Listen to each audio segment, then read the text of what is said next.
ARIA allows us to add semantics or meaning to different HTML elements.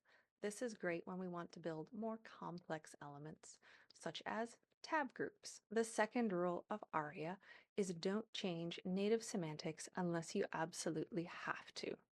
Here's an example of the wrong way and the correct way to build some tabs. In the wrong way, we have an H2 with a role tab. This is changing the semantics of a semantic element. We don't want to do that. A correct approach is to use div role tab. This is adding the role of tab to a div. The div doesn't have any semantic meaning, so this is okay to add. There also is no native tab element within HTML5. Here's an example of similar semantics and when it's okay to change them. This is for a non-interactive element that starts. Divs and lists are both non-interactive elements. They're not by default clickable.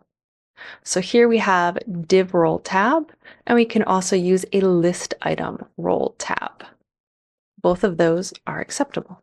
It can also be acceptable to switch around semantics with interactive elements, as long as both elements have a very similar purpose. For example, buttons and links. This gets talked about a lot. We could take an anchor element and add a role of button to it. This will make it function similarly to a button element. We would still need to do some JavaScript handling of the different keyboard interaction between a button and an anchor link, but for all intents and purposes, this is allowed. When you have elements of different semantics, this is not permitted. Here we have divs and buttons. This is one of the most classic examples of doing it wrong. Div role button.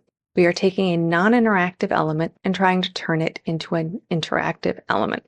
Instead, we need to use the actual HTML5 semantics and make it a button element.